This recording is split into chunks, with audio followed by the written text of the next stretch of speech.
నమస్తే welcome to evening edition నేను శివాని బులెటిన్ల ముందుగా హెడ్లైన్స్ చూద్దాం కాసేపట్లో ఢిల్లీ వెళ్లనున్న సీఎం రేవంత్ రెడ్డి పలువురు కేంద్ర మంత్రులను కలిసే ఛాన్స్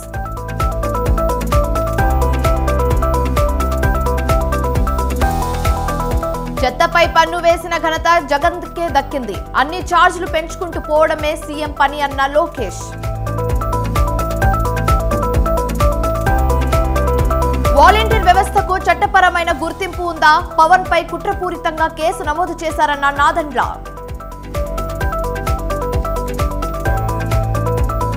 బీఆర్ఎస్ ప్రభుత్వం అవినీతికి పాల్పడుతుంది నిజమైన ప్రజాపాలనను కాంగ్రెస్ అందిస్తుందన్న మహేష్ కుమార్ గౌడ్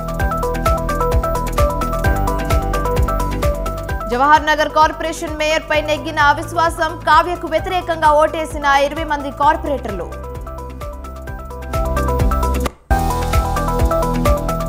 పప్పు ధాన్యాలు మొక్కజొన్నకు కనీస మద్దతు ధర ఢిల్లీ రైతు ప్రతినిధులతో కేంద్ర మంత్రుల చర్చలు తెలంగాణ సీఎం రేవంత్ రెడ్డి మధ్యాహ్నం ఢిల్లీ వెళ్లారు హస్తినాలో కాంగ్రెస్ పెద్దలతో సీఎం రేవంత్ రెడ్డి భేటీ కానున్నారు అయితే త్వరలో జరగనున్న పార్లమెంట్ ఎన్నికల్లో పార్టీ అభ్యర్థుల ఎంపిక రాష్ట్రంలో కార్పొరేషన్ పదవుల భర్తీ తదితర అంశాలపై హైకమాండ్తో రేవంత్ రెడ్డి చర్చించున్నట్లు సమాచారం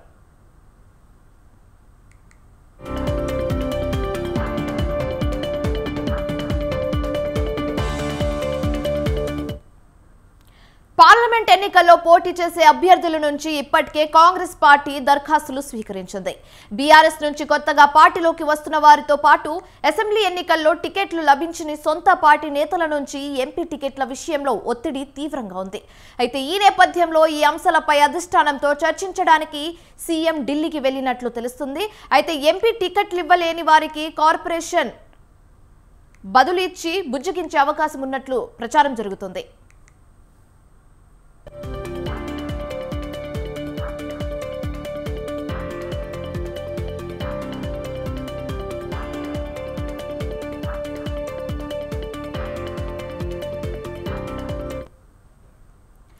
తెలంగాణ సీఎం రేవంత్ రెడ్డి మధ్యాహ్నం ఢిల్లీ వెళ్లారు హస్తినాలో కాంగ్రెస్ పెద్దలతో సీఎం రేవంత్ రెడ్డి భేటీ కానున్నారు అయితే త్వరలో జరగనున్న పార్లమెంట్ ఎన్నికల్లో పార్టీ అభ్యర్థుల ఎంపిక రాష్ట్రంలో కార్పొరేషన్ పదవుల భర్తీ తదితర అంశాలపై హైకమాండ్ తో రేవంత్ రెడ్డి చర్చించినట్లు సమాచారం అయితే ఇదే అంశం మీద పూర్తి సమాచారం మా ప్రతినిధి రాజు ఫోన్ ద్వారా అందిస్తారు రాజు చెప్పండి రైట్ శివాని 2 రోజుల పర్యటనలో భాగంగా సీఎం రేవంత్ రెడ్డితో పాటు డిప్యూటీ సీఎం బట్టి విక్రమార్క కూడా ఢిల్లీ వెళ్లారు ఇవాళ మధ్యాహ్నం 3 గంటలకు బేగంపేట విమానాశ్రయం నుంచి నేరుగా ఢిల్లీ వెళ్లారు అక్కడ 2 రోజుల పాటు పర్యటించనున్నారు ముఖ్యంగా పార్లమెంటు ఎన్నికలే లక్ష్యంగా కూడా కాంగ్రెస్ పార్టీ పనిచేస్తా ఉంది అందులో భాగంగానే అభ్యర్థుల ఎంపిక కసరత్తు ప్రారంభించింది ఇప్పటికే రాష్ట్రంలో ఉన్నటువంటి 17 పార్లమెంట్ నియోజకవర్గాలకు సంబంధించి ఆశావాహులు యొక్క దరఖాస్తులను స్వీకరించింది అనంతరం కూడా ఇప్పటికే అటు జాతీయ నాయకత్వంతో పాటు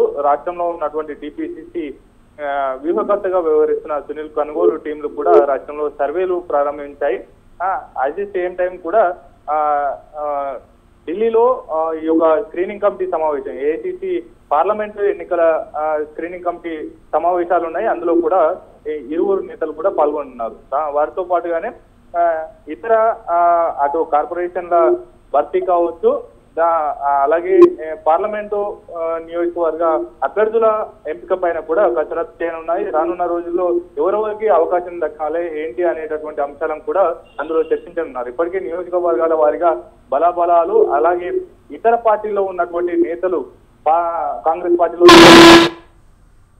ఉన్నటువంటి అక్కడ అనుకూలతంగా ఏ విధంగా ఉన్నాయి అనేటటువంటి అంశాలను కూడా ఆ సర్వేలు అటు రాష్ట్రంలో వ్యూహకర్త నిర్వహిస్తున్నటువంటి సునీల్ కనుగోలు కావచ్చు అలాగే ఏఐసిసి బృందాలు కూడా సర్వేలు చేస్తా ఉన్నాయి ఎవరిని బరిలో దింపితే ఎటువంటి రిజల్ట్ వచ్చే అవకాశాలు కనిపిస్తా ఉన్నాయి అలాగే కాంగ్రెస్ పార్టీ బలమైన అభ్యర్థులను నింపితే అటువైపు ప్రత్యర్థులుగా ఉన్నటువంటి బీజేపీ కావచ్చు బీఆర్ఎస్ ఎవరిని నిలబెట్టేటటువంటి ఆలోచనలో ఉంది అనేటటువంటి వారి మధ్య బలాబలను కూడా ఇప్పటికే సర్వేల రూపంలో కూడా నివేదికలు పంపుతా ఉన్నారు ఇప్పటికే నియోజకవర్గాల్లో కాంగ్రెస్ ప్రభుత్వం యొక్క పనితీరు ఏ విధంగా ఉంది అనేది కూడా సర్వేలు చేస్తా ఉన్నటువంటి పరిస్థితి ఉంది. ఏది ఏమైనప్పటికీ 2 రోజుల పాటు ఢిల్లీలో రేవంత్ రెడ్డితో పాటు బట్టి విక్రమార్క పర్యటించబోతా ఉన్నారు. సీనియర్ నేతలను కలవనున్నారు.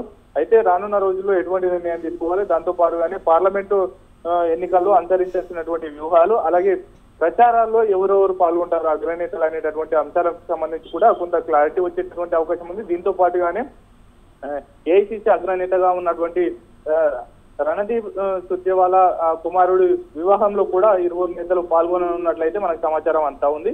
ముఖ్యంగా ఈ యొక్క పార్లమెంట్ ఎన్నికలు కావచ్చు, అలాగే నామినేటెడ్ పోస్టుల భర్తీలు, అలాగే ఇతర పార్టీలు, కాంగ్రెస్ పార్టీ కేంద్రంలో అధికారంలోకి రావాలంటే ఇతర పార్టీలో బలంగా ఉన్నటువంటి నేతలను కూడా, కాంగ్రెస్ పార్టీ వైపు చూస్తున్నటువంటి నేతలను కూడా వారిని వెంటనే పార్లమెంట్ ఎన్నికల కంటే బిఫోర్ పార్టీలో చేరికలు చేసుకుంటే మాత్రం కాంగ్రెస్ పార్టీ సంస్థాగతంగా మరింత బలోపేతం అవుతుందనేటటువంటి అంశాలను కూడా రాష్ట్ర ఇన్ఛార్జ్ గా ఉన్నటువంటి దీపాదాస్ నుంచి చెప్తున్నటువంటి పరిస్థితి కనిపిస్తా ఉంది.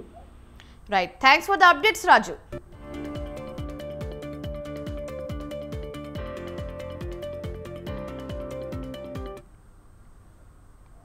ఆందోళన జరుపుతున్న రైతులతో చండీగఢ్లో కేంద్ర మంత్రులు జరుపుతున్న చర్చల్లో కాస్త పురోగతి ఉన్నట్లు కనిపిస్తుంది. రైతుల నుంచి పప్పు ధాన్యాలు, మొక్కజొన్న, పత్తి పంటలను కనీస మద్దతు ధరకు కొనుగోలు చేసేందుకు 5 ఏళ్ల ప్రణాళికలను కేంద్ర ప్రభుత్వం ప్రతిపాదించిందని కేంద్ర మంత్రి పీయూష్ గోయల్ తెలిపారు.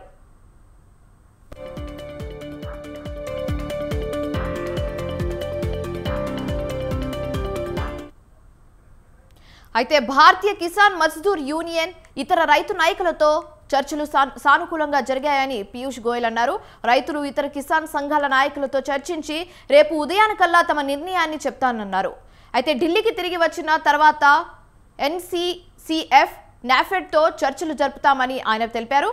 రైతుల సంఘాల అభిప్రాయం తెలిసిన తర్వాత భవిష్యత్తు కార్యక్రమాన్ని నిర్ణయించుకుంటామన్నారు.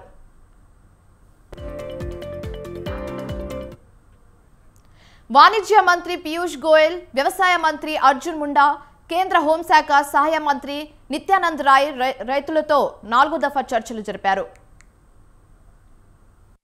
संगठनों ने बताया कि वो यहाँ पर इस पे निर्णय लेने के बदले कल सुबह तक हमें अपना निर्णय बताएंगे. हम भी दिल्ली जाके बाकी जो विभाग है और एनसीसीएफ नाफेड से चर्चा कर लेंगे और मेरा विश्वास है जिस अच्छे वातावरण में आज की चर्चा हुई है उस वातावरण में दोनों पक्ष सकारात्मक सोच के साथ, पॉजिटिव थिंकिंग के साथ और भारतीय किसान मजदूर यूनियन और अन्य कुछ किसान संगठनों के प्रतिनिधियों के साथ बहुत ही अच्छे वातावरण में एक सकारात्मक चर्चा, नए विचारों के साथ, नई सोच के साथ कैसे भारत के किसानों के हित में जो माननीय प्रधान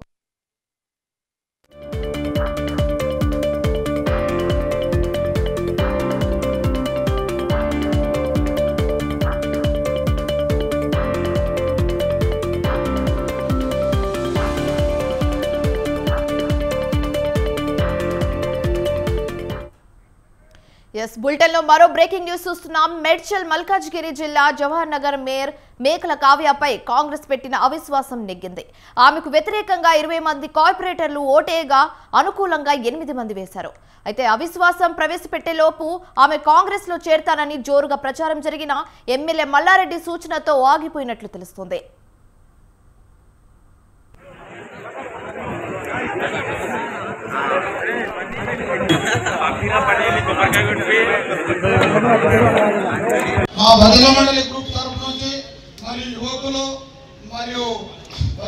రాష్ట్రంలో అరాచక పాలన కొనసాగుతుందని అన్నారు నారా లోకేష్. రోజు రోజుకు హత్యలు, ఆత్మహత్యలు, భూ కుంభకోణాలు జరుగుతున్నాయని విమర్శించారు. వైసీపీ ప్రభుత్వానికి బుద్ధి చెప్పేందుకు ఉత్తరాంధ్ర ప్రజలు సిద్ధంగా ఉన్నారని తెలిపారు. ప్రశాంత వాతావరణం ఉన్న విశాఖను విషాద నగరంగా మార్చారని మండిపడ్డారు. ముఖ్యమంత్రి అయిన తర్వాత విశాఖపట్నంలో రోజుకొక కిడ్నాప్, రోజుకొక విధ్వంసం, రోజుకొక మర్డర్, రోజుకొక భూ కుంభకోణం. అంతెందుకు పెద్దలు చెప్పినట్లు వాళ్ళ సొంత పార్టీ ఎంపీ భార్య కొడుకుని కిడ్నాప్ చేశారంటే ఇంకా మన పరిస్థితి ఎలా ఉంటుందో ఒక్కసారి ఆలోచించాలి. వాళ్ళ భూ కుంభకోణాలకి సహకరించట్లేదని ఒక ప్రభుత్వ అధికారిని వైకాపా నాయకులు హత్య చేశారు. తల్లి జగన్ పదే పదే సిద్ధం అంటున్నాడు.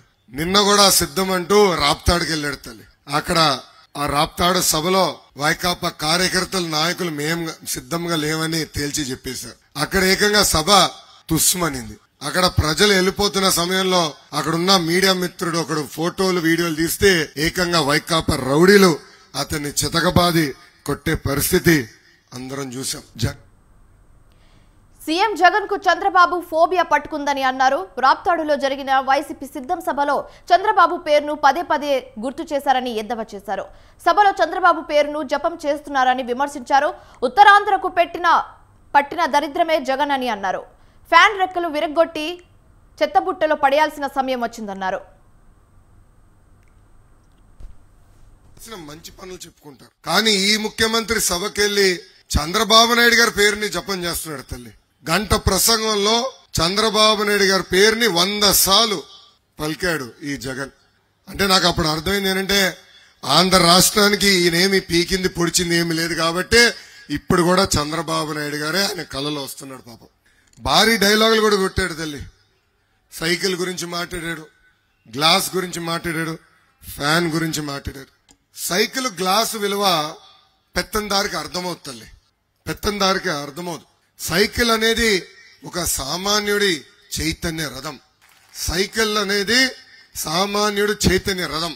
గ్లాస్ సామాన్యుడు గ్లాస్ లో టీ తాగుతాడు. బహుశా జగన్ వెండి గ్లాసులో తాగుతాడు. చంద్రబాబు అమరావతిలో తాత్కాలిక సచివాలయం ఒకటి కట్టడం అభివృద్ధా అని ప్రశ్నించారు విజయవాడ ఎంపీ కేశినేని నాని.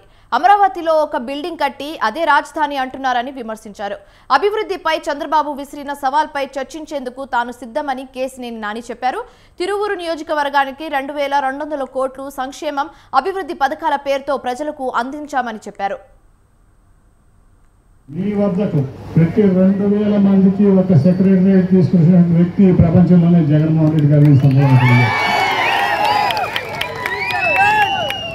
అంటే దాదాపు 5 కోట్ల జనాభా అయితే 25,000 సెక్రటరియట్లు మీకు వస్తున్నాయి. ఇప్పుడు 11,000 చిల్లర కట్టాలని చెప్పి దగ్గర అధికారులు చెప్పారు నాకు. ఇంకా మిగతా కూడా పూర్తవుతాయి. అట్లాగే రైతులకు ఆర్బీకే సెంటర్లో ఎన్ని ఉన్నాయి? ఇప్పటికే దాదాపు 11,000 ఉన్నాయి. అట్లాగే విలేజ్ క్లినిక్లు మీ ఇంటి వద్దకి మీ ఆరోగ్యానికి చూడటానికి మీ ఇంటి వద్ద మీకు ఒక నర్సింగ్ స్టాఫ్ ఉండాలి, ఒక చిన్నపాటి హాస్పిటల్ ఉండాలని ఒక మంచి హెల్త్ క్లినిక్ పెట్టి దాంట్లో ఒక నర్సింగ్ స్టాఫ్ని పెట్టి 14 రకాలైన టెస్టులు అక్కడికక్కడ చేసి అట్లాగే దాంట్లో 14 రకాల 140 రకాల మందులు పెట్టి ఇంకా ఏమైనా మందులు సరిపోతే బయట నుంచి తీసుకొచ్చి మీకు ఉచితంగా ఇచ్చేటువంటి వ్యక్తి ప్రపంచంలో కేవలం జగన్మోహన్ రెడ్డి గారిని తెలియజేస్తాను. పవన్ కళ్యాణ్ పై వైసీపీ ప్రభుత్వం కుట్రపూరితంగా కేసు నమోదు చేసిందని జనసేన నేత నాదెండ్ల మనోహర్ అన్నారు. వాలంటీర్ వ్యవస్థ గురించి పవన్ చెప్పిన విషయాలపై కేసు నమోదు చేస్తారా అని ప్రశ్నించారు. ఇంటింటి సమాచారం తేవాలని వాలంటీర్లకు ఎవరు చెప్పారని నిలదీశారు. వాలంటీర్లు సేకరించిన సమాచారం ఎక్కడ భద్రపరుస్తున్నారని నాదెండ్ల అడిగారు. వాలంటీర్ వ్యవస్థకు చట్టపరమైన గుర్తింపు ఉందా అని ప్రశ్నించిన నాదెండ్ల మనోహర్ రాష్ట్రంలో ఉన్న నిరుద్యోగ సమస్యపై ఏనాడైనా జగన్ మాట్లాడారా అని నిలదీశారు. జనసేన పార్టీ నుంచి మేము ఈ వాలంటీర్లని అందరినీ కూడా మేము చెప్పేది ఏంటంటే వ్యక్తిగతంగా మీ పైన ఎటువంటి దురుద్దేశంతో కాదు.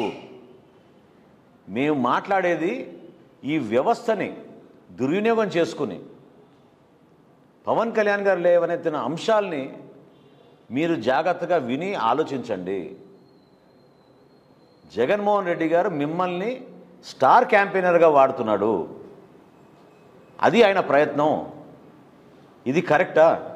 దానికి 1560 కోట్ల రూపాయలు వీరు ప్రతి సంవత్సరం ఖర్చు పెట్టి అందులో 617 కోట్ల రూపాయలు ఎటుపోతున్నాయో అర్థం కాని పరిస్థితి తీసుకొస్తే మనందరికీ బాధ్యత లేదా? ఎంత మోసం చేశారు ఈ వాలంటీర్ వ్యవస్థని. గౌరవ వేతనం 5,000 రూపాయలు ఏంటి మీరు వాళ్ళకి ఇచ్చేది? పోస్ట్ గ్రాడ్యుయేషన్ చదువుకున్న వాళ్ళు, డిగ్రీ చదువుకున్న వాళ్ళు, ఇంజనీరింగ్ చదువుకున్న వాళ్ళు ఎందుకు వచ్చి ఈ ఉద్యోగాలు అప్లై చేసుకునే దుస్థితి ఎందుకు తీసుకొచ్చారు మీరు? బీఆర్ఎస్ ప్రభుత్వం నీటిపారుదల పేరుతో అవినీతికి పాల్పడిందని కాంగ్రెస్ ఎమ్మెల్సీ మహేష్ కుమార్ గౌడ్ అన్నారు. కేసీఆర్ అబద్దాలు ప్రచారం చేస్తున్నారని మండిపడ్డారు. నిజమైన ప్రజాపాలనను కాంగ్రెస్ అందిస్తుందని తెలిపారు. 65 రోజుల్లో 30,000 ఉద్యోగాలు ఇచ్చామని చెప్పారు. సంవత్సరంలోపు 2 లక్షల ఉద్యోగాలు ఇస్తామని మహేష్ కుమార్ గౌడ్ స్పష్టం చేశారు. పాలనలో రాజరికాన్ని తలపించే విధంగా, నవాబులను మించిన విధంగా ప్రజాపాలన జరిగింది. అది ప్రజాపాలన కాదు, కార్పొరేట్ పాలన సాగింది. మా మంత్రులు శాఖల వారీగా సమీక్షలు చేస్తా ఉంటే దిమ్మ తిరిగేటటువంటి వాస్తవాలు బయటకు వస్తా ఉన్నాయి.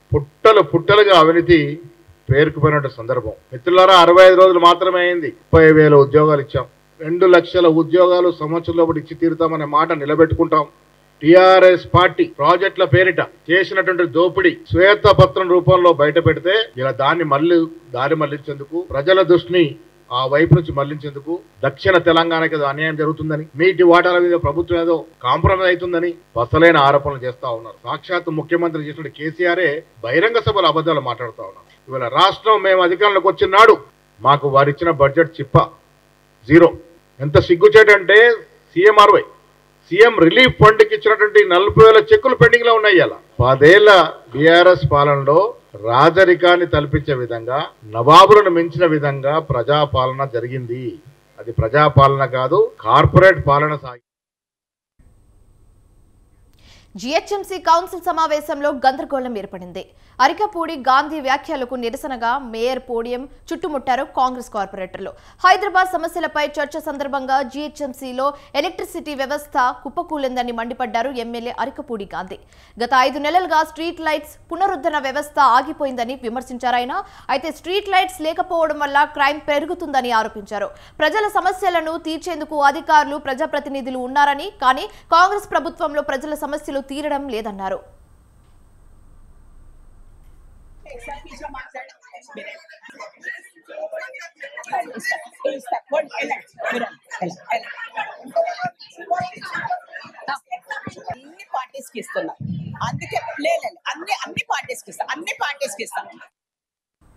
అయితే ఎమ్మెల్యే అరికపూడి గాంధీ వ్యాఖ్యలను కాంగ్రెస్ కార్పొరేటర్లు తప్పుపెట్టారు. అధికారుల నిర్లక్ష్యానికి వ్యవస్థలు నిర్వీర్యం కాదని, గత బీఆర్ఎస్ ప్రభుత్వం కారణమని మండిపడ్డారు. ప్రభుత్వం మారగానే ఎమ్మెల్యే గాంధీకి సమస్యలు గుర్తుకు వచ్చాయా అని ప్రశ్నించారు. అరికపూడి గాంధీ వ్యాఖ్యలకు నిరసనగా మేయర్ పోడియం వద్ద కాంగ్రెస్ కార్పొరేటర్లు ఆందోళన చేశారు.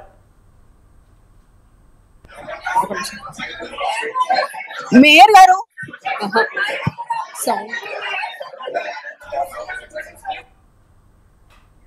జీహెచ్ఎంసీ ఆఫీస్ వద్ద వినూత్న కార్యక్రమాలు నిర్వహిస్తున్నారు కార్పొరేటర్లు. సీఎం రేవంత్ రెడ్డికి పాలాభిషేకం చేశారు. జీహెచ్ఎంసీ బడ్జెట్ లో 1100 కోట్లు కేటాయించేందుకు సీఎంకు ధన్యవాదాలు తెలిపారు. మరోవైపు శివాజీ జయంతి సందర్భంగా ఆయన చిత్రపటంలో జీహెచ్ఎంసీ ఆఫీస్కు బీజేపీ కార్పొరేటర్లు చేరుకున్నారు.